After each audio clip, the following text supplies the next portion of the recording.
One of those people who were plotting the coup d'etat in Burkina Faso that was to take place on the 3rd of January 2026 has come out to confess. You will hear shocking revelation. This time, he was not kept under duress.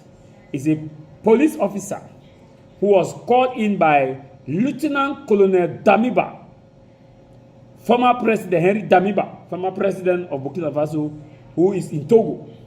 This man you are watching explained the detail, how he was contacted, what role he was asked to play, how he went to Cote d'Ivoire, how it is in Cote d'Ivoire that they are plotting this coup d'etat. Cote d'Ivoire can no longer deny this allegation because this is a star witness.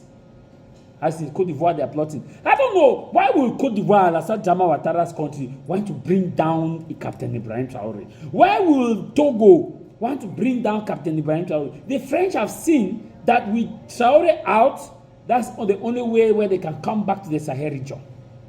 You people say Africa is poor. Leave Africa alone. It's a poor continent. Leave it alone. Yeah, Africa is poor. Leave it alone. I'll play this video so I listen to what this man, he was saying in French. He was speaking in French. He said he was contacted by Damiba.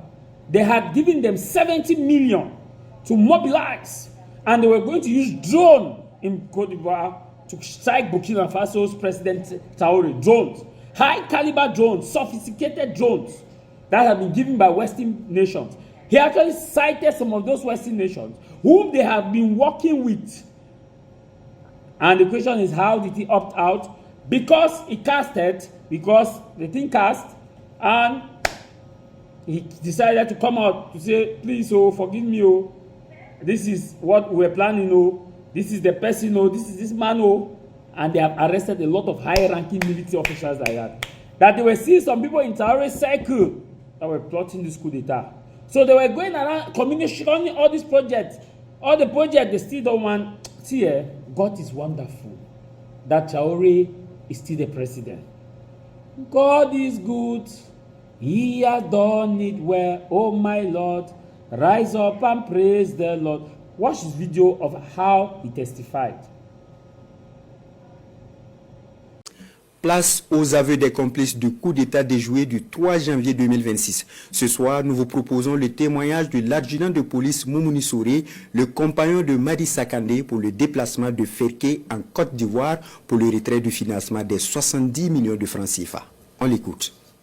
Moi, c'est l'adjudant de police Souré Moumouni. Je sers au CPA 4 de la ville de Ouagadougou. Lagui Madi Sakandé, c'est un ami d'environ 2 ans.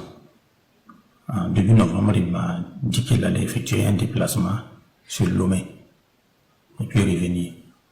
Effectivement, à son retour, il m'a dit qu'il a pris attache avec l'ex-président dessus, le lieutenant-colonel Paul-Henri Sandoro Damiba, et qu'ils avaient nourri l'idée de déstabiliser les institutions de la République et de prendre les commandes. Ainsi, il m'a demandé qu'il allait avoir un déplacement et si je pouvais en tout cas l'accompagner dans son déplacement. Effectivement, il m'a appelé de l'accompagner en Côte d'Ivoire, la première ville, précisément à Ferké. Il devait prendre une commission là-bas. Alors je l'ai accompagné, nous sommes arrivés à Ferké. On a croisé M. Traoré Poulema, qui est opérateur économique. Il a remis la somme de 70 millions à M. Sakandé et nous avons repris la route pour Ouagadougou. En cours de chemin, il me demandait si ça marchait. Il allait voir pour comme un homme au niveau de la LONAB. Alors j'ai dit que vu mon statut, je ne peux pas prendre le DG de l'ONAB. Et dès que comme c'est ainsi, peut-être au niveau de transit, il allait trouver une formule là-bas.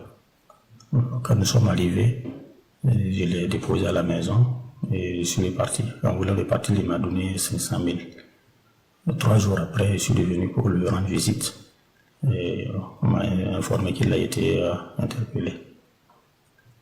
Mais du fond de mon cœur, Je ne sais pas ce qui m'a embarqué dans ça.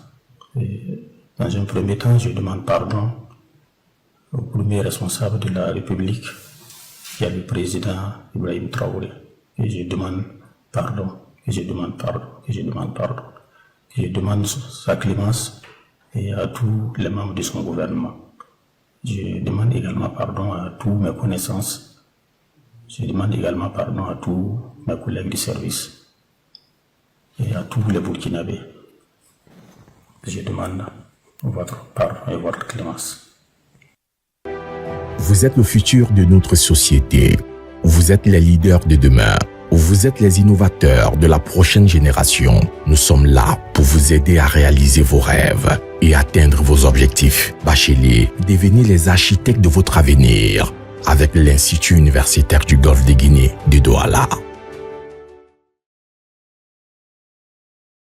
Since 1993, the University Institute of the Gulf of Guinea, it is 3 higher schools, ESG, ISTA, ISA,